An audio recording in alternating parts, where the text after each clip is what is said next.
اور اب مجھے اس وقت تک نظر نہ آنا جب تک میں تمہیں آواز نہ دوں۔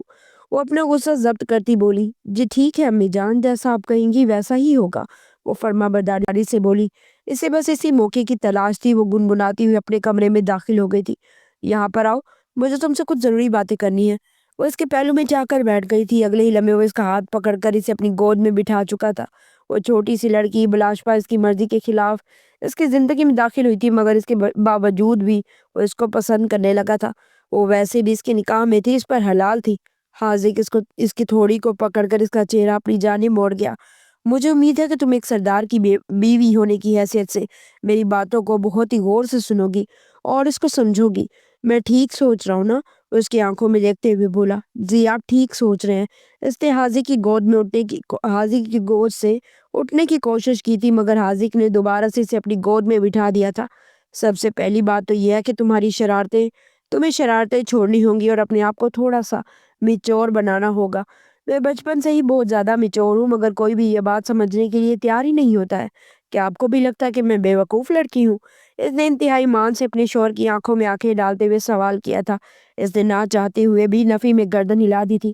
نہیں، تم تو اس خاندان کی سب سے سمجھدار لڑکی ہو، اسی وجہ سے تو میں نے تم سے شادی کی ہے۔ کچھ پل پہلے وہ جو سنجیدگی کا لبادہ اڑے ہوئے تھا، اب اپنی مسکراہٹ ضبط کرتے ہوئے بولا، بس دیکھا، میں امی کو بھی یہی کہتی تھی، مگر وہ بھی میری بات نہیں مانتی ہیں۔ ہر کوئی ہی مجھ سے جلتا ہے۔ اپنے بال ہوا میں لہراتے ہوئے اس وقت سے بے حد معصوم لگ رہی تھی۔ اس کی بات یہ تھی کہ جتنی بے وقوف ہوتی وہ اس کی شکل سے ہی پتہ لگ جاتا تھا۔ میرے سارے کام تم خود کیا کرو گی اپنے ہاتھوں سے؟ اس نے اپنے چھوٹے چھوٹے ہاتھ اس کی آنکھوں کے سامنے لہراتے ہوئے کہا تھا، جسے وہ مضبوطی سے پکڑتے ہوئے دل فریب انداز میں بولا تھا، جی بالکل اپنے ہاتھوں سے، مگر مجھے تو کام کرنا آتا ہی نہیں ہے۔ میں تمہیں سکھا دوں گا تو پھر مجھ سے کروانے کی کیا ضرورت ہے؟ خود ہی کر دیا کرے۔ تم ایسی زبان درازی بھی مت کیا کرو۔ زیادہ زبان چلانے والی عورتیں بھی مجھے پسند نہیں ہیں۔ اس میں فوراً سے اپنی گردن جھکا دی تھی اور مؤدبانہ انداز میں ہاں میں سر ہلا دیا تھا۔ اس کے بعد وہ ساری باتیں اشاروں میں کر رہی تھی۔ وہ جھنجھلاتے ہوئے بولا، اب اس چیز کا کیا مقصد ہے؟ آپ نے خود ہی تو کہا تھا کہ آپ کو بولنے والی لڑکیاں پسند نہیں ہیں۔ میں نے فضول بولنے والی لڑکیوں کی بات کی تھی۔ وہ دانت پیستے بولا، او تو پھر کلیئر کر کے بتایا کرے نا۔ اس نے اپنے سینے پر ہاتھ رکھتے ہوئے سانس خارج کرتے ہوئے اطمینان بھرے انداز میں کہا تھا، یوں جیسے کوئی بہت بڑا بوجھ جس کے دل کے اوپر سے اتر گیا ہو، اور میں چاہتا ہوں تم حویلی کے معاملات میں بھی دلچسپی لینا شروع کر دو۔ گاؤں کی عورتیں اکثر ہی یہاں پر مدد کے لیے آتی رہتی ہیں، تم ان کی باتیں سنا کرو گی اور پھر ان کی مدد کیا کرو گی، لیکن اس سے پہلے تمہیں مجھ سے بھی مشورہ کرنا ہوگا۔ جی ٹھیک ہے، مجھے سب کچھ منظور ہے۔ اب کیا میں یہاں سے جا سکتی ہوں؟ مجھے بہت شدید نیند آ رہی ہے۔ ان دونوں کی شادی کو تقریباً 5 دن گزر چکے تھے، مگر ابھی تک ان دونوں میں ازدواجی تعلق قائم نہیں ہوا تھا، اور وجہ یہ تھی کہ وہ اس کی کم عقلی اور اس کی بے وقوفیوں کی وجہ سے اس کے ساتھ زبردستی بھی نہیں کرنا چاہتا تھا، اور اس کو تھوڑا سا وقت دینا چاہتا تھا تاکہ وہ اس رشتے کی نوعیت کو خود ہی سمجھ جائے۔ ہاں، ایک اور بات، تم اس وقت تک نہیں سویا کرو گی جب تک میں حویلی میں داخل نہیں ہو جاتا۔ تم اپنے ہاتھوں سے میرے لیے کھانا گرم کر کے لایا کرو گی اور میرے ہی ساتھ بیٹھ کر کھایا کرو گی۔ اس کے گال یک دم ہی شرم کے مارے لال ہو گئے تھے۔ چھوٹی چھوٹی باتوں پر وہ اسی طرح سے ہی شرما جاتی تھی، اور اس کے چہرے کے بدلتے ہوئے رنگوں کو بہت ہی دلچسپی سے دیکھ رہا تھا۔ مجھے منظور ہے، انتہائی معصومیت سے کہتی ہوئے اس کی گود سے اٹھ کر بھاگی، جبکہ وہ اس کی پشت کو گھور کر رہ گیا تھا۔ وہ اس کے سب سے چھوٹے چچا جان کی بیٹی تھی۔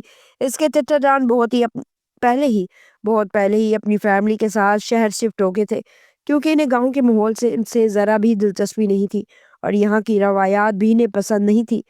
اس کے چچا کے 3 بیٹے تھے اور ایک ہی بیٹی تھی۔ بیٹی بہت ہی شرارتی تھی اور بیٹے کافی سنجیدہ مزاج تھے۔ تینوں بیٹوں کی شادیاں ہو چکی تھی اور ان کی بھابیاں بہت ہی ظالم تھی۔ وہ کسی طرح سے اسے اپنے گھر سے نکالنا چاہتی تھی، اس پر حد سے زیادہ سختیاں کرتی تھی۔ یہ سب کچھ اشال کی ماں سے قبول نہ ہو سکا تو انہوں نے اپنی لاڈو پلی بیٹی کی شادی کرنے کا فیصلہ کیا تھا۔ ان کی بیٹی کی منگنی بچپن میں ہی حویلی کے سب سے بڑے بیٹے حاذق خان سے ہو چکی تھی، جس کے غصے سے ہر کوئی کانپ جاتا تھا، مگر اس کا غصہ اس چھوٹی لڑکی کے سامنے دم توڑ جاتا تھا۔ وہ چاہ کر بھی اس کو نہیں ڈانٹ سکتا تھا اور نہ ہی اس کو تکلیف پہنچا سکتا تھا۔ وہ جب سے حویلی میں آئی تھی تب سے ہی اپنی منمانیاں کرتی جا رہی تھی۔ اس کی شرارتوں میں کمی واقعہ نہیں ہوئی تھی، بلکہ مزید اضافہ ہو گیا تھا۔ اس رات بھی حاذق اطمینان سے اپنے بیڈ پر گہری نیند سو رہا تھا جب وہ دبے پاؤں کمرے سے باہر نکلی تھی۔ اس نے اپنی بالکنی میں کھڑی ہو کر مہروز کو کسی سے باتیں کرتے ہوئے دیکھا تھا۔ اس سے اندازہ ہو گیا تھا کہ یہ کسی لڑکی کا چکر ہے، کیونکہ آج کل وہ ہر وقت ہی موبائل پر مصروف رہتا تھا۔ ایک دو بار اس نے مہروز کے منہ سے کسی لڑکی کا نام بھی سنا تھا۔ وہ اس کو تنگ کرنے کے لیے باہر گئی اور اپنے چہرے پر اس نے ایک ڈراؤنا ماسک پہن لیا تھا جو وہ اپنے ساتھ شہر سے ہی لائی تھی۔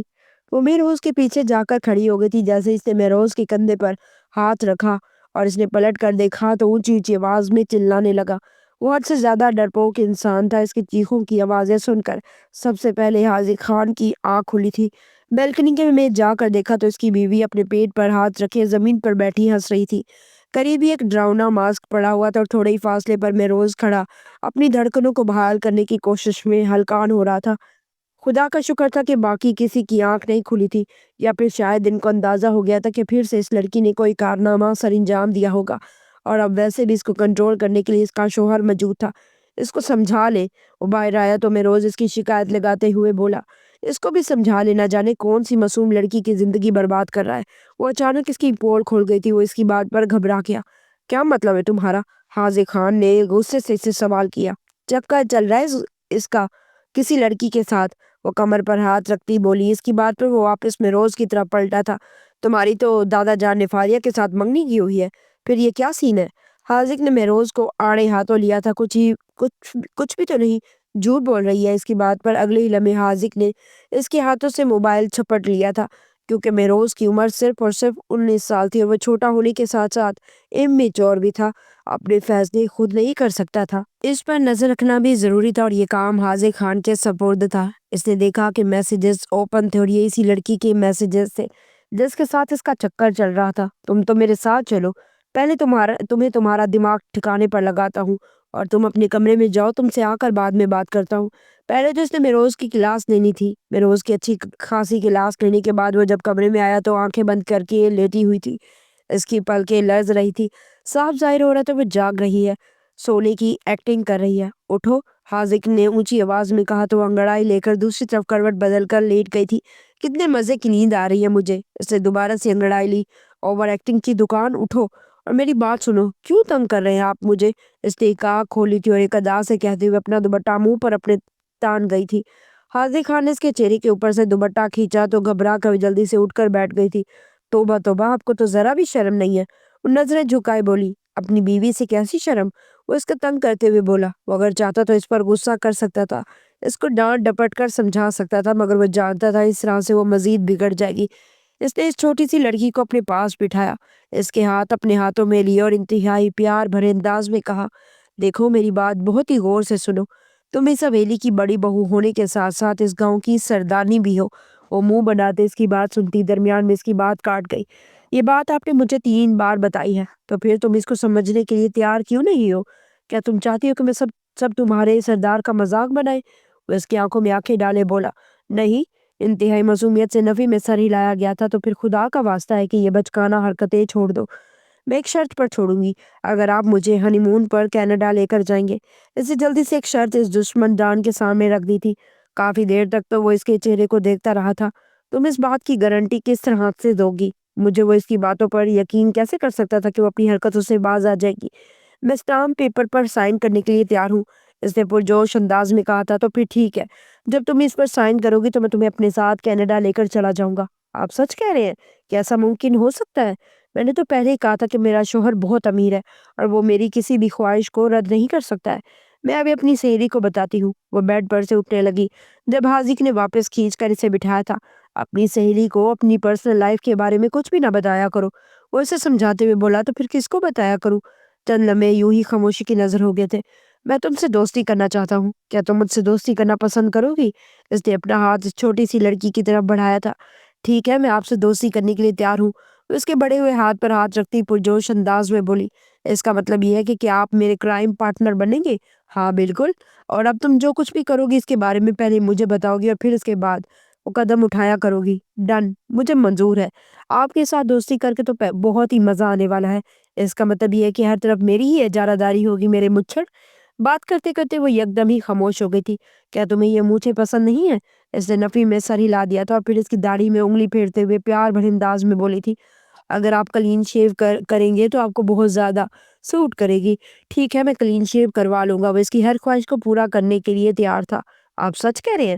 پرجوش ہو کر اس نے حاذق کو اپنے گلے سے لگا لیا تھا۔ اپنی غلطی کا احساس ہوا تو تھوڑی سی پیچھے کی طرف ہٹ کر بیٹھ گئی تھی۔ تمہیں پتہ ہے نا کہ ہم دونوں کے درمیان کون سا رشتہ ہے اور اس رشتے کی نوعیت کیا ہے؟ وہ اس سے پوچھ رہا تھا۔ جی میں جانتی ہوں، مگر مجھے تھوڑا سا وقت چاہیے۔ اور منمنائی تھی۔ میں تمہیں 2 مہینے کا وقت دینے کے لیے تیار ہوں، اور جب بات شروع ہو ہی گئی تھی تو حاذق نے ارادہ کر لیا تھا کہ وہ سب کچھ کلیئر کر دے گا۔ ٹھیک ہے، مجھے منظور ہے۔ 2 مہینوں کے بعد میں تمہاری کوئی بھی بات نہیں سنوں گا، اور نہ ہی تمہارا احتجاج کام آئے گا۔ پھر اس کے بعد میری منمانی چلے گی۔ اس کے گالوں کو اپنی انگلیوں کی پوروں سے چھوتا ہوا وہ اسے سونے کا اشارہ کر کے خود کمرے سے باہر نکل گیا تھا، جبکہ اسے برا لگ رہا تھا کہ وہ اسے چھوڑ کر کیوں چلا گیا ہے۔ تھوڑی دیر میں وہ نیند کی وادیوں میں چلی گئی تھی۔ کچھ دن بعد اسے پتا چلا کہ اس کے کینیڈا کا ویزا لگ گیا ہے اور رات کی لوگوں کی فلائٹ ہے۔ وہ بہت زیادہ پرجوش تھی۔ جب وہ وہاں پر پہنچے تو کینیڈا کے خوشگوار ماحول نے ان کا استقبال کیا تھا۔ میں بہت زیادہ ایکسائٹیڈ ہوں۔ آپ سوچ بھی نہیں سکتے آپ نے میری کتنی بڑی خواہش پوری کر دی ہے۔ میں بچپن سے ہی چاہتی تھی کہ میں اپنے شوہر کے ساتھ ہنی مون منانے کے لیے یہاں پر آؤں۔